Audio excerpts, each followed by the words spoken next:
Let's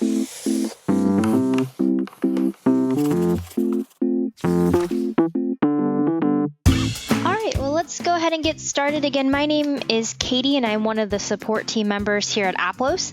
And today in our webinar, we're going to be going over how to generate reports in Aplos. So any accounting software is going to offer three main functions. The first would be to set up a chart of accounts. The second would be to enter your transactions, those are your income and expenses, and other transactions for your organization. And then the third, which is what we're going to be going over today, is running reports. So we do have separate webinars over the first two items of how to build a chart of accounts and how to enter transactions in Aplos. So today we're going to be specifically going over how to run reports in Aplos. So really, your reports or a report that you're running is really an answer to a question. So as you're meeting with your board or with your elders or other people that are you're working with within your organization, you'll probably have some questions like, how much money do I have? Or how much have we spent on office supplies? Or whatever the information that you're looking to see. Your reports are what you're going to be running to show that information. So in Aplos, we have recently updated our reporting. So it looks a little different if you've been around Aplos for a while. This screen may look a little different than what you're used to, but that's what we're going to go over today. So you'll see different sections of the different types of reports, the financial reports, detail or research reports. And if you're also using our contributions management product functionality, you'll see a donation section as well. You'll also see at the very top, if you've already run some reports, that there's some quick access. So this will show you any reports that you've marked as favorites, which you can do by clicking on the star next to any of these reports to mark it as a favorite. You'll also see any of the reports that you've recently run. We'll also go over how to save reports and where they'll be listed. There'll be another section as well. You are able to save reports and their formatting so that you can easily run them. But the first two reports that I want to take a look at are probably the most commonly run reports for any organization, and that would be your income statement, which is also known as a statement of activities, and your balance sheet, which is also known as a statement of financial position. So let's take a look at the income statement first here. So we can click on income statement, and you can also next to each report, you'll see a question mark icon. So you can click on that to get a description of what each report is. So you can see your income statement is going to give you a total income, total expense, and your net income for a given date range. So if we click on income statement to open this report, we're going to see that this is going to list our income accounts, all of our expense accounts and their totals. Now, this report also has displayed, so you can see these are our income accounts. We also have sub-accounts displayed, which you can see by the indentation here. This is the sub-account. This is a sub-account as opposed to just a regular income account. And if you do have sub-accounts set up in your chart of accounts and you have them displayed on your income statement, you'll not only see the breakdown for each sub-account, but you'll also see a subtotal for that account. So for example, this is fundraiser income, and there's been some transactions that have been assigned directly to the 4100 fundraiser income account, but there's also been separate transactions that have been assigned to these two sub-accounts. So the subtotal for everything, or the roll-up of the parent account as well as the sub-accounts, is going to be listed. You will also see these headers here in bold and underlined, and these are account groups. So these are what we call account groups, which is part of what you can set up in your chart of accounts as well. So your account groups will be listed. You'll see a header, and you can see the accounts that are included in that account group as well as a subtotal. So this subtotal here for total fundraiser tag income group is listed below as well. So you can choose to display these, or if you're just wanting to see the roll-up totals, you can also go to report layout here, and these are your different options, and you can unmark those options so that it's just showing you the roll-up totals here. So it doesn't have the detail, the breakout for any sub-accounts or any account groups that you have set up. So you can pull it either way, just depends on what you're wanting to see or maybe what your board wants to see, that level of detail. Also in report layout, I want to show you some other options here. So by default, the zero balance, any accounts that don't have a balance at all won't be included, but you can include them, and otherwise the line for that account, if it has a zero balance overall, will be omitted, but you can display those. You can also display inactive accounts, so that if there's accounts in your chart of accounts that don't have a balance or that have been disabled as part of your chart accounts, but you still want to include them on the report, you certainly can as well. And then again, the group are those account groups, and the sub accounts, you can also choose to display those with, and those will also include the subtotals for those options. The last option here for report layout for the income statement is choosing your accounting basis. So you can report in either accrual or cash basis. The difference between these two accounting types, accrual is going to be showing you information based on when transactions or when an income or expense was accrued. So if you're using accounts payable or accounts receivable to track your bills and create invoices, then you're most likely going to be reporting on an accrual basis.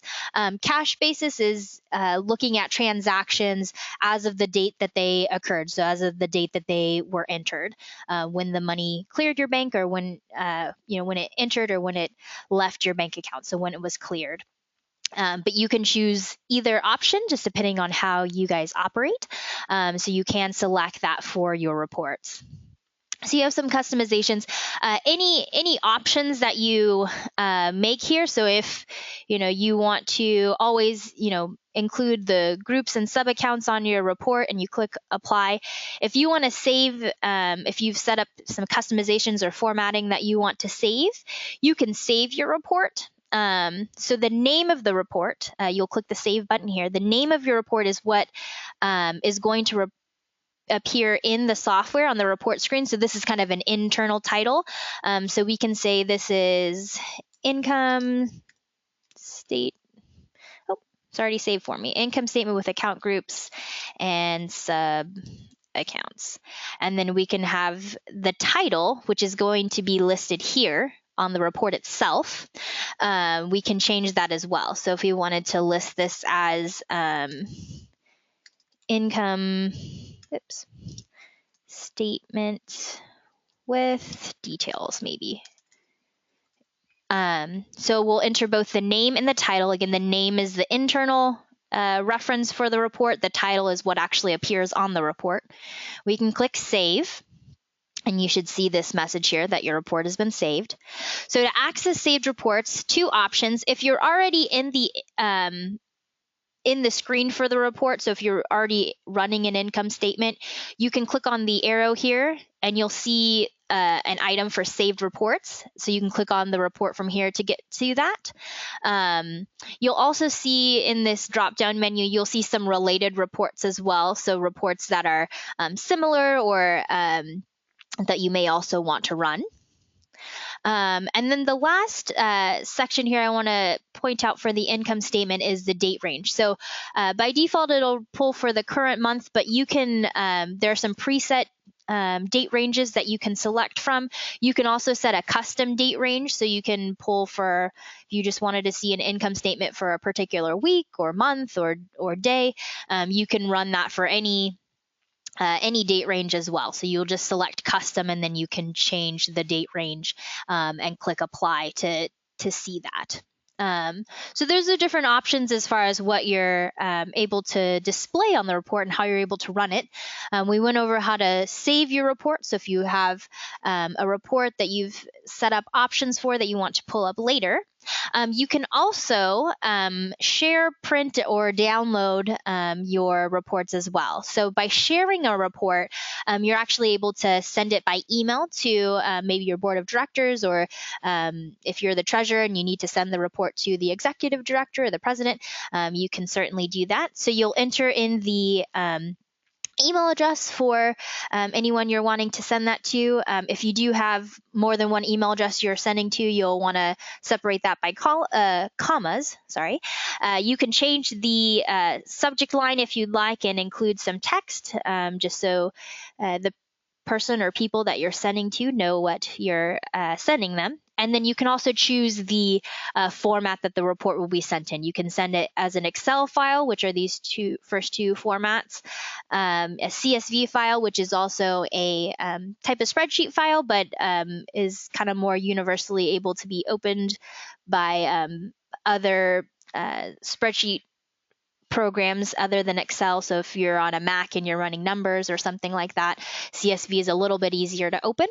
And you can also just send it as a PDF, and the PDF is going to look just like pretty much like the screen that you see here in the software. So you can choose to email that to easily share with the people who need to see reports. You can also print your report. So when you print, it's going to be generating a PDF for you, and you'll print from that PDF. That just opened off screen, but yeah, you can print the report, which again will generate a PDF file for you, which you'll send to the printer, and you can also download your report. So if you want a copy of the Excel or CSV formatting of the data from your report, you can just download it rather than you can also email it to yourself, but if you wanted to just download it directly to your computer, you can certainly do that. You can also generate a PDF file from the download option. So the download to PDF and the print option are pretty much the same. They'll generate a PDF file for you of the report's data. So that's the income statement. Again, this is going to be showing you totals for all of your income accounts that have balances, as well as your expense accounts. And down at the very bottom here, let me expand my screen so you can see, you will see the net income or loss. So it's going to take the total income and subtract the total expense, and whatever you have left over there is going to be your net income, or if you're in the red, it'll be a loss and it'll be shown in parentheses. So that's one thing to mention. If you ever see a balance on your reports in parentheses, that's indicating a negative balance. So that's your income statement, a report you'll probably run for monthly meetings. And let me go back to reports so we can take another look at the other report that's probably going to be run on a regular basis, which would be your balance sheet. So that's going to be listed here under financial. And again, so this report is going to be showing you your balances for your asset accounts, any liabilities you have, and your equity, which is in Aplos. That's how your funds are tracked, is with an equity account.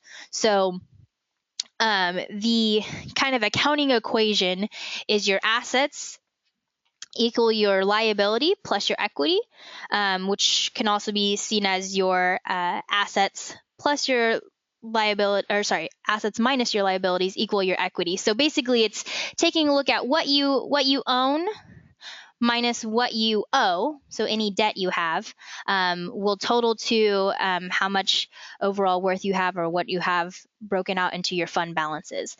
So your balance sheet's what's going to show you those current balances. The balance sheet will always run by default as of the current date, so it's as of the current date, but you can, again, run this for any date periods if you want to look at your balances as of the beginning of the year or the end of the year or the beginning of the month. You can use the date range here. So it'll, unlike the income statement, you don't have a date range. You're just selecting a particular date to mark that the report should run as of a particular date. So right now it's running as of May 19th, but we can run it as of May 1st to see the balances there as well. You can run that for any date.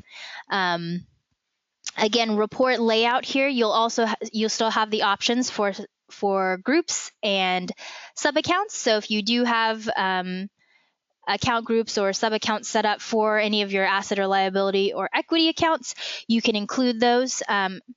We don't offer the option to do sub funds in Aplos, but you can create account groups within your equity accounts, so you can kind of organize and separate your funds that way. If you have multiple account groups within the equity section, you can see the subtotal for each of those. So this account only has one account group set up here for all fund balances and equity. But if you wanted to further organize your funds, it wouldn't be a sub fund, but you could certainly set up account groups there, so you can have subtotals for a particular set of funds that are tracked with equity accounts here in Aplos.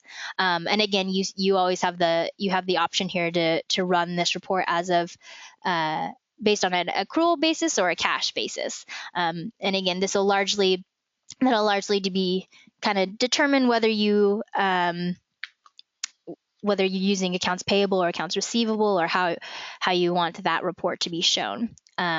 So once you have your options set, again, you have the same options to share your report or save a report, to print or download it. And let me go back to the main reports page here. Down at the bottom, once you've saved a report, you'll see saved reports as a new section there. So you'll see any of the reports that you've saved available to open from there.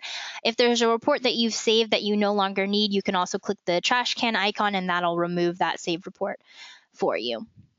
But the income statement and the balance sheet are going to be the two main reports that are probably the most common reports that you'll run.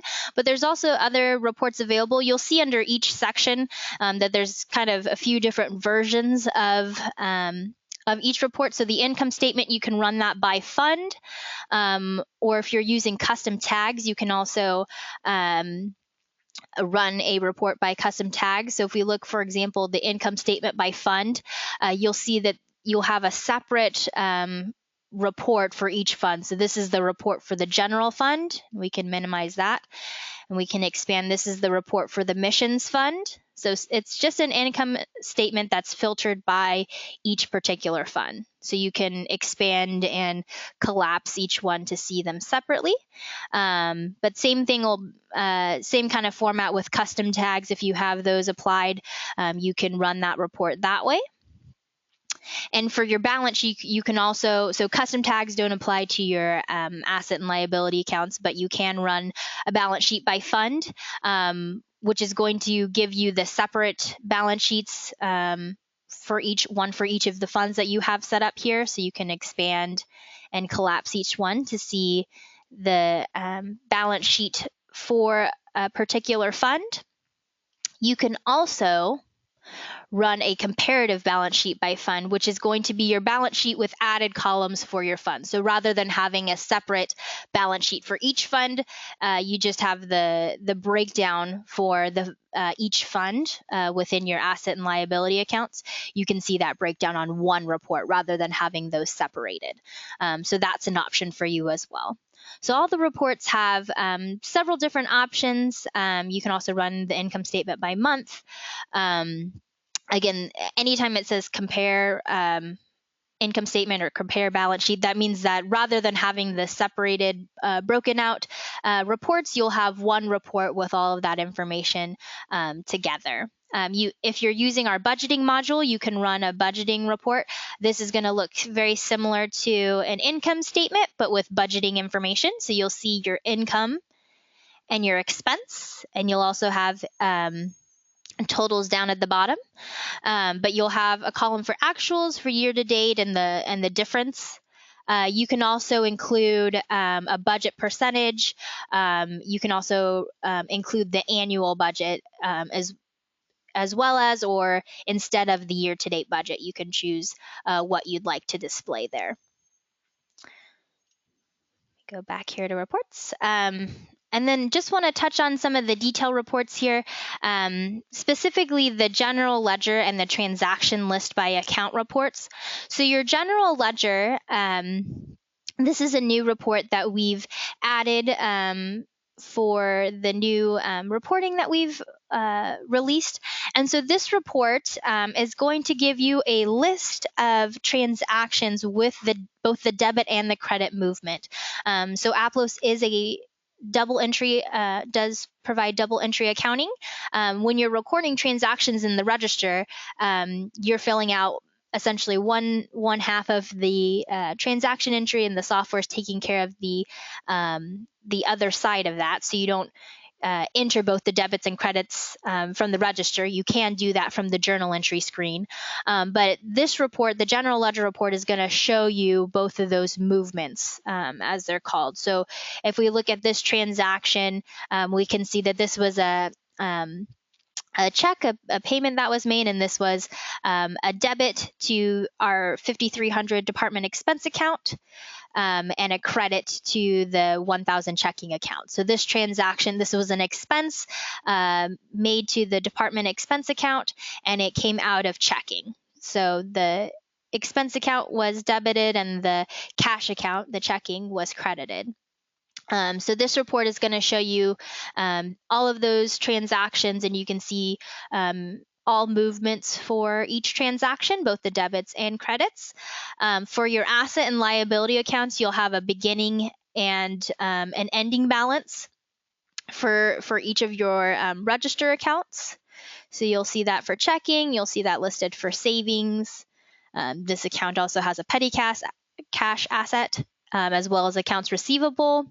For liabilities, for my accounts payable account, you can see there's going to be a beginning balance change and an ending balance as well. And then for the other accounts, it's not going to give you a beginning and ending balance, but it does list all of the transactions that were recorded under that account or with that account. So you can see that breakdown. For report layout, for options as far as what you can include, by default, it's going to include the account and fund and note for transactions. But if you also wanted to include the contact for a transaction or check number, if you wanted to include a column to show whether or not the transaction had cleared, or the total amount. So the amount would be not the debits and credits, but the overall amount for the transaction, you can do that. So if we apply that and load this report that has a little bit more information. Oh, there we go. So you can see that this includes, so we've included the contact, so we can see the contact for the transaction, and we can also see the amount listed as well. So instead of just debits and credits, you can also list the amount. So again, any customizations here, you can also filter this report. So if you wanted to look at the general ledger for a particular account or a particular fund, you can click on report filters here and click on the accounts or funds and select, whichever funds or accounts you want to see the report filtered by, and apply that. And if you have, so let's say if we wanted to run the general ledger report for just the checking account, we can click apply. And so this report now just shows checking. So all the other accounts that were below have been filtered out. So if we did want to save this report, if this is something that we're going to be pulling often, we can run general ledger for check for 1,000 checking. So we can save this report if that's something that you're going to be pulling often. Again, just like with income statements, if there's a filter or a specific format that you've set up that you're going to be pulling often, you can save that. So that way it'll be listed under saved reports for you. The other transaction report that I wanted to point out here is the transaction list by account. So this is a little different. This is going to be showing you a list of transactions within a given time frame. So it doesn't include the debits and credits. It just gives the overall amount for the transactions. But you can sort this by a particular account, or you can look at all of the accounts in their transactions.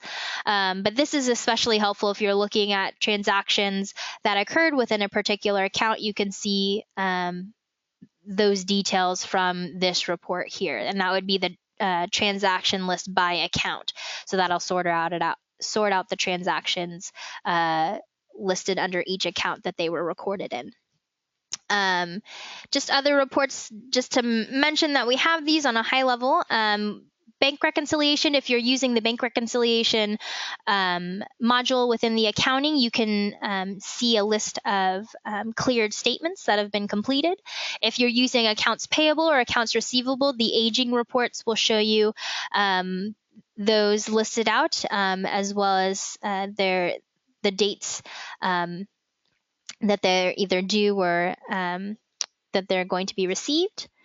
Your income by contact and expense by payee. These are going to be listing transactions sorted by the contact rather than by account, which you would see in these transaction lists. And then the last report here, donations by contact. This is specifically for those of you that are using the contributions module in Aplos.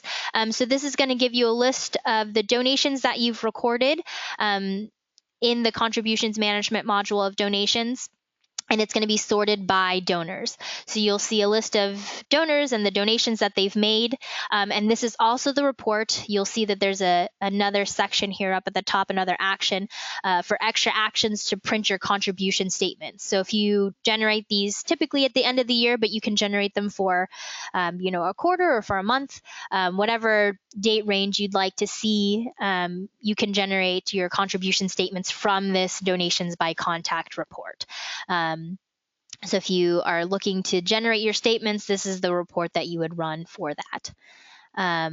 So I know that's quite a bit of information in a little bit of time, but we have some time for questions. So I'm going to open it up for some questions. If you have any, please feel free to send them over in our GoToWebinar control panel question box. Otherwise, thank you for joining us for today's webinar. Feel free, if you have additional questions later on, to contact our support team. You can use this conversation icon that's at the bottom of all pages in the software to send us a direct message, or you can give us a call at 888-274-1316. If you're watching the recording of this after the fact, feel free to contact our support team with any additional questions you have.